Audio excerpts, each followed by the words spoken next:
This is Nick Redding, and you're listening to PreserveCast, a podcast with a worldwide listenership that explores the broad world of preservation from every angle, from drones to mudlarking and everything in between. Now, let's get preserving. The group I lead at Virginia Tech is called the Crowd Intelligence Lab. And basically, we're looking at all different applications of combining human intelligence with artificial intelligence, such as face recognition. Besides historic preservation, we're also looking at domains like preventing misinformation on the internet. And is that of any value right now? I hear that might be relevant. Today, we're super excited. I am personally excited to be interviewing Dr. Kurt Luther of Virginia Tech. And we're going to be talking all about his work on the Civil War Photo Sleuth project. But before we get there, I'd love to talk to you about your background, Kurt. So where did you get your start? When did you develop a passion for Civil War history? And I guess especially like photo history. Where does that all come from? Yeah, for sure. Well, I kind of grew up in a family of history lovers. My parents are both very interested in history, including the Civil War. They love antique collecting and stuff like that. So I kind of grew up in that setting. We made lots of trips to historic sites and battlefields. I grew up in the Pittsburgh area, so we made trips to Gettysburg and other battlefields in the area. And I just got a pretty good upbringing in Civil War history. And I carried that with me through school and college and so on. And then it kind of got another spark a few years ago in 2013, I made a trip to the Heinz History Center in Pittsburgh with my family. And an amazing coincidence, they had a Civil War in Pennsylvania exhibit, 150th anniversary. That's why we were going. But an amazing coincidence, one of the items on exhibit was a photograph album of soldiers in a particular company of Pennsylvania infantry that one of my Civil War ancestors was in. And I got really excited and I thought, oh, wow, what are the odds? Maybe there's a photo of my ancestor in there. And the museum staff was kind enough to let us open it up and take a look. And sure enough, I was looking at a photo of my own Civil War ancestor, the first photo I'd ever seen of him or anybody of that generation in my family. And it was really exciting. And that kind of kindled my own interest in Civil War photography. After that, I started exploring it and learning as much as I could. And one of the most exciting things I learned was that you can identify these photographs when they don't have names attached to them. There's amazing detective work that you can do.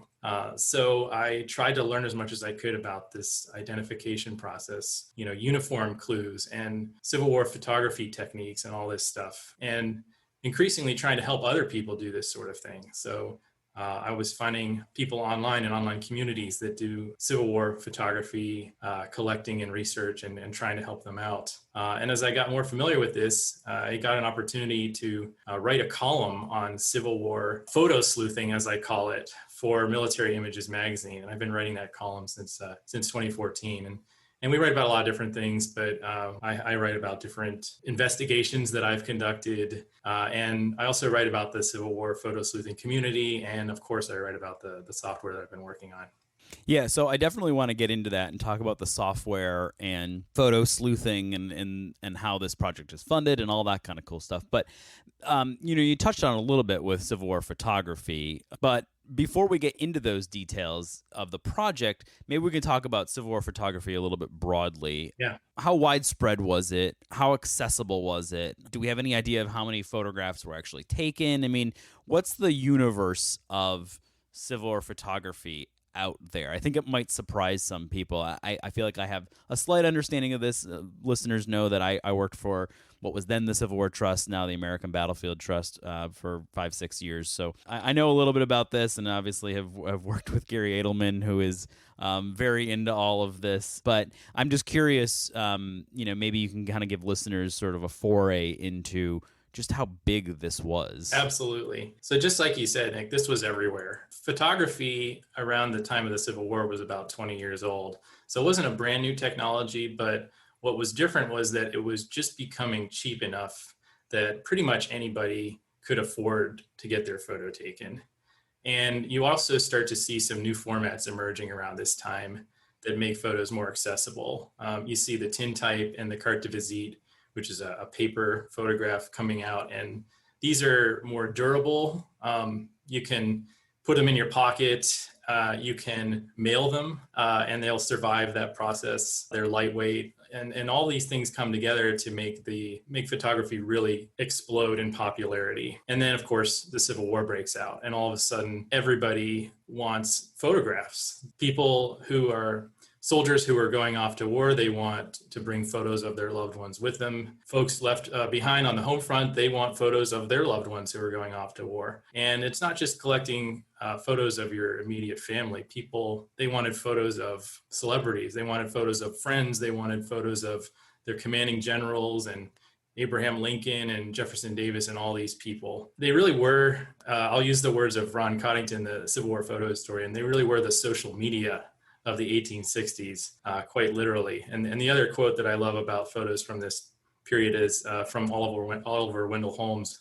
He says, they were the social currency. They were the sentimental greenbacks of civilization. And, we still value, and maybe just as much or more so, photographs today.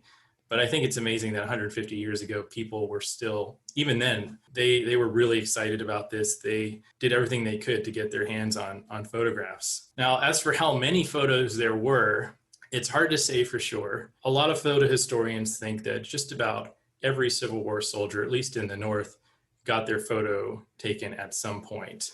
In the South, it was harder, of course, with the blockade. Southern photographers, there are fewer of them to begin with, but they're not getting access to the supplies and the chemicals that they need to really produce lots of photographs in the South, especially as the war progresses. You get a good number early on, but that starts to dwindle pretty quickly. Ron Coddington estimates that there's somewhere around 40 million photos that were taken just of Union soldiers, which is kind of mind-blowing. And if you imagine that just 10% of those actually survive today, hopefully more, but if even just 10% of those survive today, that's 4 million photographs just of Union soldiers that are out there in museum collections, in people's attics and shoe boxes in their basements, and all over the place. And I would love to know who every one of those photos is, but unfortunately, most of them aren't identified. Nobody really bothered at the time, for the most part, to write the names on the back of these photographs. They knew who they were. Their family members knew who they were. Bob Zeller with the Center for Civil War Photography, he estimates that there's maybe only 10 or 20% of these photos that are actually identified today. So that creates a pretty interesting challenge for us Civil War photo sleuths today, trying to figure out who these photos are. Speaking of the folks today trying to figure this out, and I think this is a good place for us to kind of pivot over to what you're actually working on in the software and all that kind of cool stuff. But I don't know if we really got into what it is your actual academic background is in, because I think the way it says in your biography is that you were by courtesy a member of the history department, which I'm sure that has some specific meaning in academia that I'm not completely familiar with, but it sounds very formal. But what exactly are you when it comes to academia? I wish I knew. Yeah, well, in addition to my kind of personal interests in Civil War history, meanwhile, I was pursuing my career as a computer scientist, and today I'm an associate professor of computer science at Virginia Tech. I'm based in the Washington, D.C. area. And as you mentioned, also have a faculty affiliation with our history department. My area of research is called human-computer interaction. So we're looking at how people actually use technology. And more specifically, my work looks at crowdsourcing. So how do we use the internet to allow lots of different people around the world to connect online and do cool things together? And for me, a lot of the times those cool things involve history. So historic preservation, history education, historical scholarship. How can crowdsourcing support these kinds of things? And that has taken me to a few different Civil War history projects. But one of these is the Civil War Photo Sleuth project, where I'm kind of bringing together my research expertise in crowdsourcing and human-computer interaction with my personal passion for history. And that's one of the things that makes it such a fun project to work on. Yeah, it's interesting. So when PreserveCast launched, we were very focused, at least for the first season, just on the interaction between technology and preservation and where all of that is headed. And this is like a perfect return to that for a moment. And it's so interesting because it really is sort of like the next step for historians, and I'm sure that this scares some historians that are listening. It's like, oh, I have to be a computer scientist in order to be a historian, and I think the answer probably in the next 100 years is yes, you do, because there's not going to be as many, long 3-page long, letters written between people, but there's going to be a hell of a lot of digital resources to mine, and we have to figure out how to do that. So it's almost like instead of having if you have your PhD in history, you have to be fluent in another language.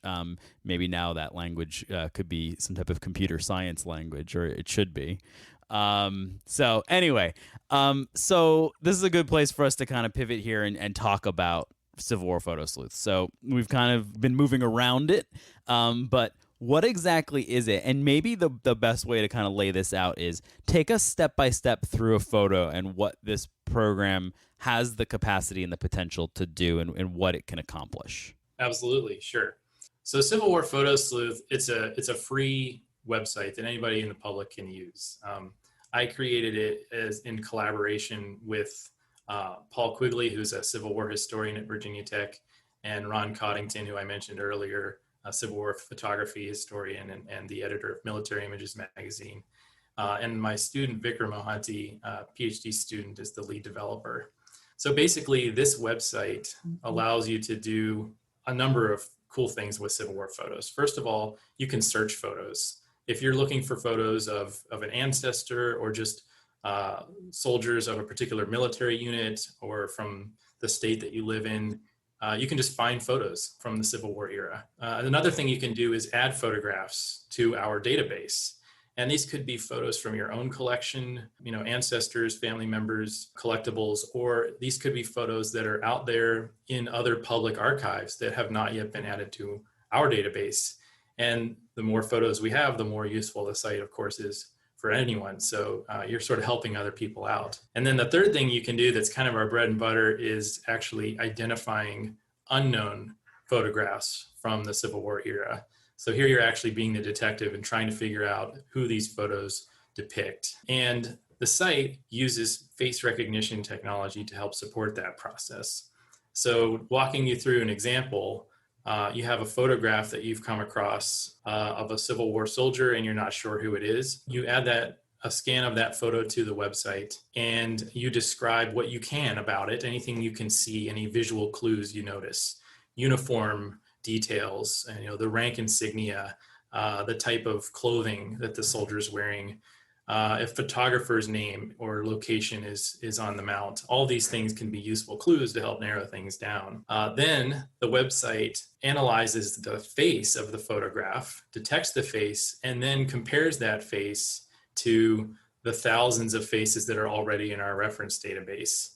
Right now we have somewhere around a little over 30-some thousand of these Civil War photos in our database. And it's looking for similar faces, and it's going to show you the search results of faces that look similar to the one that you're trying to find. But it's also going to filter based on those visual clues that you mentioned that you tagged earlier. So for example, if you noticed the soldier was wearing a Union frock coat or sack coat, that's going to eliminate possible search results of Confederate soldiers. If he's wearing shoulder straps of an officer, then your search results are going to be soldiers who were officers at some point during the war, including promotions and demotions, because we do have the full service records for all of the soldiers who are in the database. So if you find a match that looks promising, we have some tools that allow you to kind of inspect those photos carefully and ultimately reach a decision about whether or not you think you've got a match. If you do, you can link those photos together underneath that name.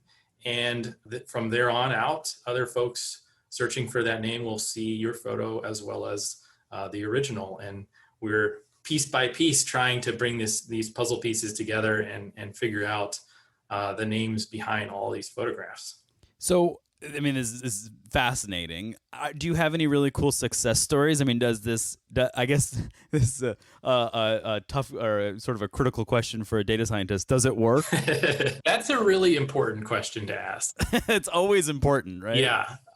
Because you are increasingly seeing people trying to use this face recognition technology as it becomes more and more accessible for these types of tasks. So the question is, does it work? So the good news is that it does work. And we have had hundreds of identifications, at this point, maybe thousands of them. And they've been in both public collections and private collections. A lot of our users are Civil War buffs, so they may have their own collections of photos that they're trying to identify. But we also have lots of users who represent different cultural organizations, different museums and libraries and archives. And they want to know what's in their collections just as much as anyone, so they can interpret it, so they know what they have. Some of my favorite stories involve identifications for the Library of Congress. For listeners that don't know, the Library of Congress has an amazing collection of Civil War portraits in a few different collections. We were able to use the Civil War Photo Sleuth site to identify a few different images in their collection so far. One of them was an amazing tintype of an assistant surgeon, Francis Marion Eveleth of the 7th Maine Infantry. Beautiful image, unidentified at the time. He's wearing his uniform. It's actually tinted, just amazing detail. We were able to match that up with a slightly different reference image, a carte de visite of this surgeon in the Maine State Archives. The best part is when the Library of Congress actually changes the item information to add the name and sort of confirm your theory. They've been very supportive of us in terms of being responsive to the IDs that we've been proposing and making the changes.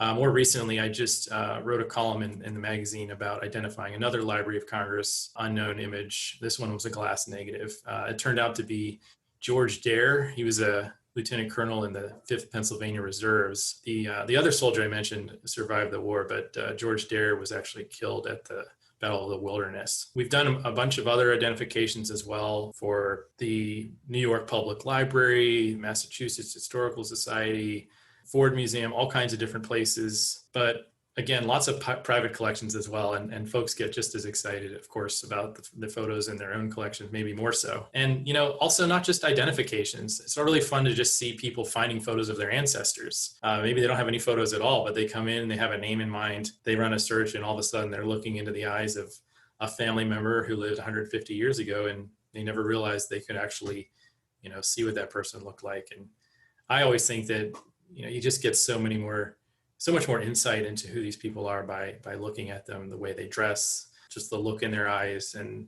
being able to make that connection, as I experienced myself, just is really, really powerful. Well, I just signed up, so I need to dig in and see if you have a picture of my bounty jumping ancestor who jumped the bounty twice. I come from good stock.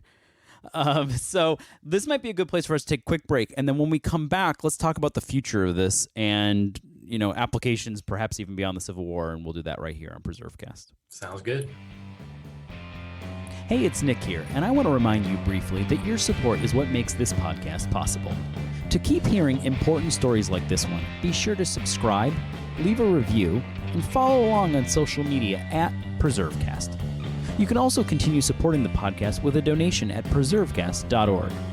PreserveCast is sponsored by the 1772 Foundation and powered by Preservation Maryland, a nonprofit organization that believes we all succeed when we all know more about our past.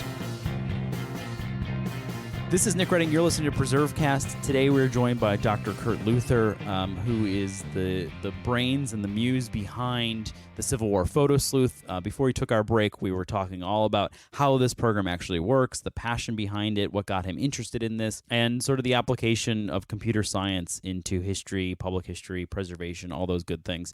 And so what's the future of this? I mean, how long has it been around? You've talked about the success. Where do you hope that this goes? And then maybe beyond that, we'll talk a little bit about application beyond the Civil War, because obviously if it works for the Civil War, it could work for any other aspect of history and photos and all those sorts of things. So where are you headed with this? What's the future of Civil War Photo Sleuth? Yeah, so we launched the site a couple of years ago, August of 2018. We had an event at the National Archives building in Washington, D.C. So it's been around for a couple of years. We've made a lot of changes in the intervening years, adding new features, trying to be responsive to what the user community has been asking for. We actually have over 15,000 registered users on the site at this time. People have actually made accounts and been involved in the site, and that's super exciting. But it's a start, right? We want to get many more people involved, and ultimately our mission is we want to identify every Civil War portrait that's out there, be it soldier, sailor, or civilian. We want to solve all those mysteries, and that's going to mean doing a few different things. It's going to mean we've got to grow our reference database for sure. So we have, as I mentioned before, somewhere around 30,000 photos right now, but that's a drop in the bucket. We're talking 3 million soldiers in the Civil War, participated in the Civil War, millions more civilians. We need as much as we can get. And so that's going to mean more partnerships with museums and archives and libraries that increasingly are digitizing their collections. And many of them have Civil War photos in their collections, but they're all siloed in different places, around the country and the world.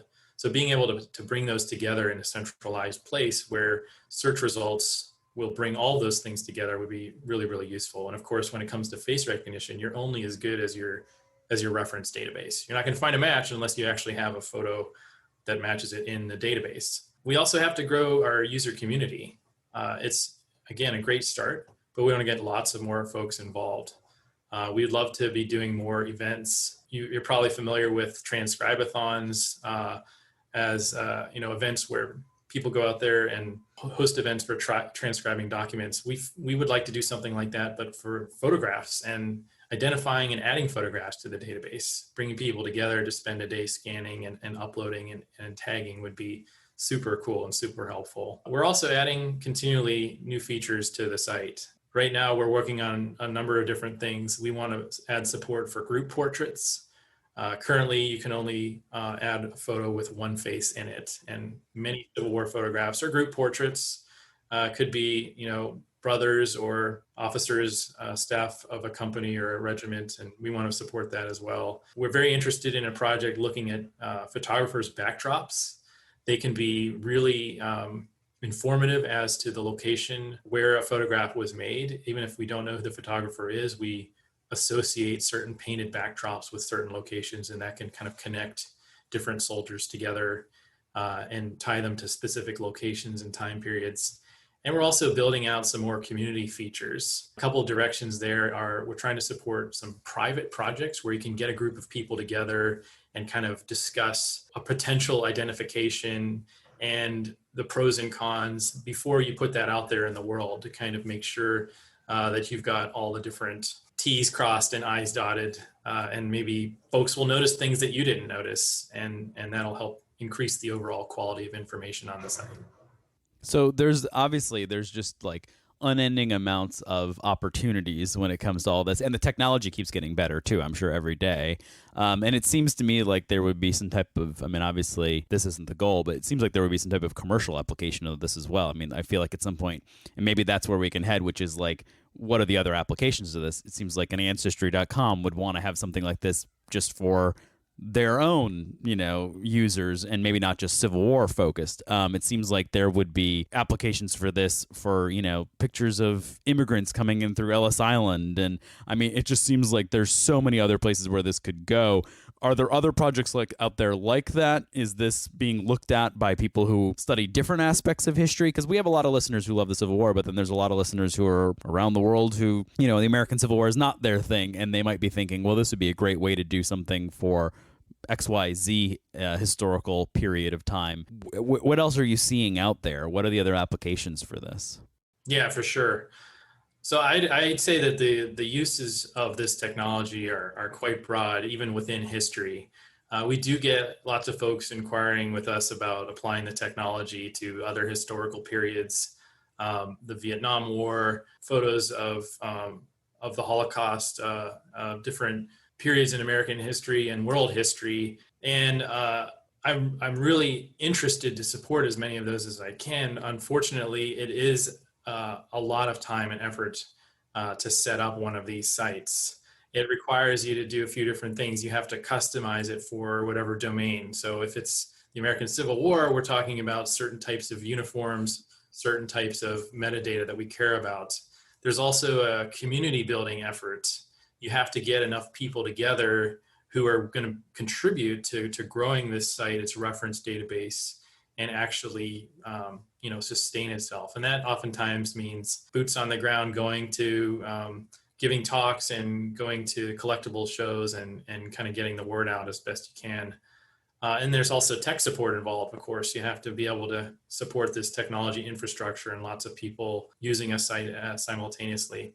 So far, unfortunately, we've had to say that we can't help those folks yet. We just don't have the time. We really don't have enough time for our own site, unfortunately. I wish I had more hours in the day, but we're interested to figure out other ways to make the technology available. There is clearly a need and a demand for this. We haven't seen it fulfilled yet. I have seen a couple of other examples of, I guess, computer vision or face recognition type technologies being applied in historical context. There's one genealogy site that lets you use computer vision and deep learning to improve or enhance a historical photograph. I think it will colorize it for you, or it'll repair some of the damage. Another group of sites I've seen lets you tag faces that appear in photographs that you upload to genealogy sites, but we're not yet seeing anything that actually focuses on the face recognition to do identification work. So that's a need that I hope we can fulfill in the future. And I guess as the technology gets more ubiquitous and easier to use and gets even better, the applications become even more profound. So you mentioned time in the day. What else, for people who are interested in your work, where can they find you? What else are you working on? Is Civil War Photo Sleuth take up all your time, or do you have other projects going as well? Right. So we do have other cool stuff going on. The group I lead at Virginia Tech is called the Crowd Intelligence Lab, and we have a website at crowd.cs.vt.edu. And basically, we're looking at all different applications of combining human intelligence with artificial intelligence, such as face recognition. Besides historic preservation, we're also looking at domains like preventing misinformation on the internet and other types of applications. So is that of any value right now? I hear that might be relevant. Maybe we could do a separate podcast on that. I'm not familiar with it. Yes. Well, one of my favorite recent examples was combining my interest in misinformation and my interest in Civil War photo identification to debunk a photograph that was claiming to be Joe Biden's slave-holding ancestor. So we wrote, I contributed to an article in Snopes on that topic. So it was not his slave-owning ancestor, I suppose. It was not. Luckily, I was able to use Civil War Photo Sleuth to identify who the Civil War soldier was, and it was a completely different guy. Interesting. So all these worlds come together. Yeah. So, final question, most difficult for anyone who comes on here, favorite historic place or site? Yeah, it has to be Gettysburg. There's so much history there. The battlefield, the cemetery, the visitor center, the town, the college. I love it because it's the headquarters for Civil War buffs, and it's the only place in America you can reliably go into the McDonald's and see somebody wearing a Civil War uniform. That's a good answer, and an appropriate and correct documentation of what it's like to go into a McDonald's in Gettysburg. So this has been a lot of fun. So cool. I feel like we just scratched the surface of this, and we'll have to have you back and kind of get an update as Civil War Photo Sleuth continues on in its work. And I hope listeners go check out the website, register, upload some pictures, poke around there, and see what it's all about. Kurt, it's been so much fun. Thanks for joining us today.